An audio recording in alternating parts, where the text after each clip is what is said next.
All right, welcome to Chapter 4, Section 2, called Relations. This is for Math 8. So just as always, I'm going to go over a couple of features on the screen here. So on your student screen, you should see the due date here before attempts. I don't see it on my teacher preview, but it should definitely be there for you as a student. And it's just going to tell you when this assignment was or is due. Attempts, I am on attempt number 1 here of unlimited attempts. This means I can submit this assignment as many times as I would like. We do not limit that at all. You can just keep coming back in and trying over and over again. Number of questions, there's 4 questions on this particular assignment. Just depends on which section we're looking at. So there's going to be anywhere from 1 to 10 questions, again, just depending on the section we're on. Grading policy is best score, so whichever attempt is the best one is one you keep. And partial credits enabled, so if I answer 1 of 4 questions, I get credit for that 1 question. Down here at the bottom it says, once you start the homework, you must finish it before you can work on anything else. What that means is once I click start here, in the bottom right corner, there is going to be a submit assignment button on your student screen. It's not on my teacher screen, but it will be on your student screen. So whenever you're ready to leave this page, whether or not you have completely finished the assignment, you will click Submit Assignment button. What this does is it shows your teacher what you've been working on because it puts it in the grade book. We actually get to see it once you click this button.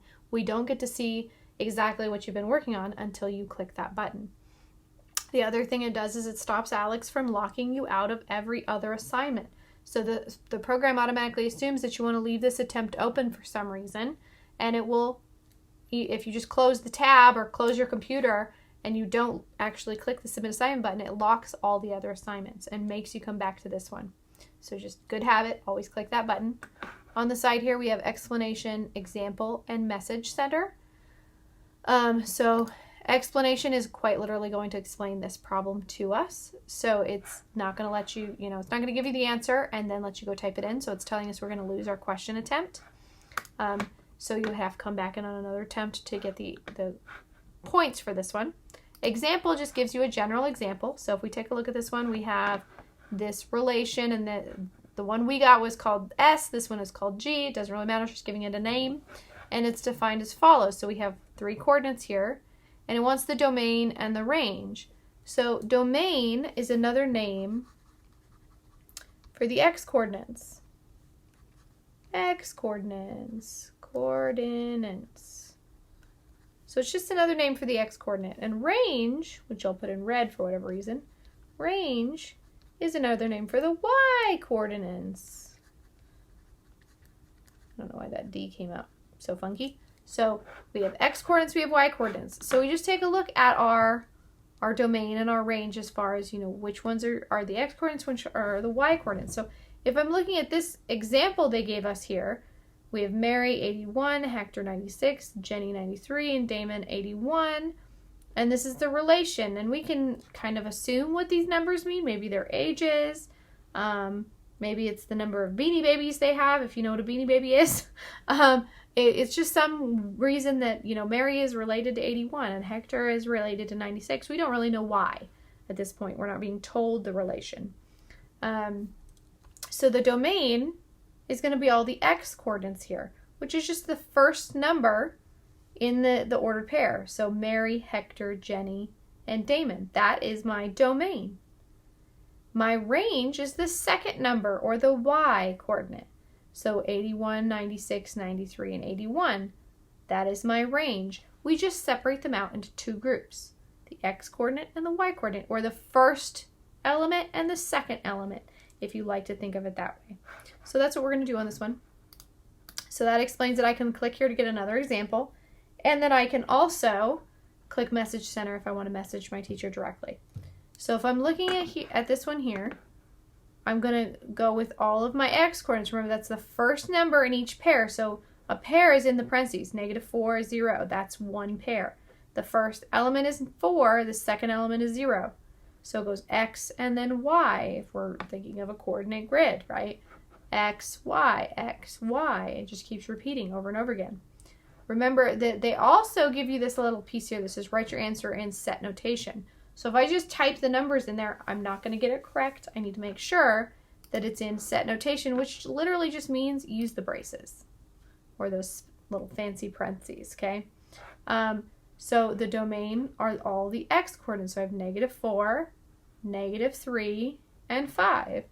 -4, -3, and 5. So there we go. I have that one. I'm going to do the set notation again. So now I have 0, 7, and 7. I do not have to put both 7s in this case. I only have to put it once. So if it's repeated within the same, so if it's repeated within domain, I don't have to write it. If it's repeated within range, I don't have to write it. That doesn't mean if I had a 7 in both that I only had to put it in one. If there's a 7 in both domain and range, it needs to be noted that it's in both. But if it's repeated within one, that's when I get to only write it once. And it shouldn't matter that it's out of order here. I know -3, this actually is in order for least to greatest, but it shouldn't matter. I actually had a student tell me that it does matter, so I'm going to try it really quick just to see. I want to see if that changes my answer at all. Okay, so it still gave it to me, so it doesn't matter if it's in number order. I mean, we usually go in order of the way it was listed, so I did have it in that order. I just flopped the numbers around there so I could kind of test it, because I had a student tell me in class that it was marking them wrong for not going from least to greatest, and it shouldn't be doing that. That's not the point here. All right, so we're going to do the same thing. Suppose that the relation G is defined as follows. So exact same thing. We're going to do domain. We're going to do range. So now I have 6, 2, and 2. Remember, I only need to put it in once. I don't need to put 2, 2. For the next one here, I have 8, 6, and -4. So those are all different. I need to place all of them in there. And again, they're not in order from least to greatest, but that should not matter. We should be fine there as long as I separate it out correctly, where the x and the y coordinates are separated. All right, so the graph of the relation S is shown below. So we're going to do the same exact thing here.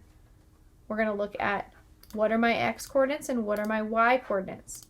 So I'm just going to go from left to right, and I'm going to look at this one. So my x coordinate for this one would be -4. And my x coordinate for the next one here would be -2. -2. My next one would be 0 because it's right on the y-axis. And then the fourth one here would be 1. So I looked at the x coordinates. Now I need to look at the y coordinates. So now I'm going to be going over, so that I'm going back over here, and I'm just going to work my way again from left to right. So this is 1. The next one over here is -2. And then we have this guy up here at 4. And then I have this guy down here at -4. Again, they're not in order from least to greatest, but that should not change anything. I don't know why this has 2 brackets. It's not going to like that. All right, perfect. I think we have one more of these guys to try. Okay, so domain, range. Okay, so we're just going to go again from left to right. So I have 1, and then this one would be, oh, sorry, we're looking at domain first. So -2, -1. This is also -1. So I don't have to put in both. I'm just going to go -2, comma, -1, comma, and then I'm going to come over here to this 1. I don't have to put -1 in twice. In fact, it would mark you wrong if you put it in twice. So now let's look at the y's. I have 1, 0. This guy down here is -3. And then this one over here is -1. So again, I'm just looking at the y-axis to see where that's landing. And for the x, I'm looking at the x-axis. So it just depends on which one you're looking for there. All right, so that was section 2, and I will see you in section 3.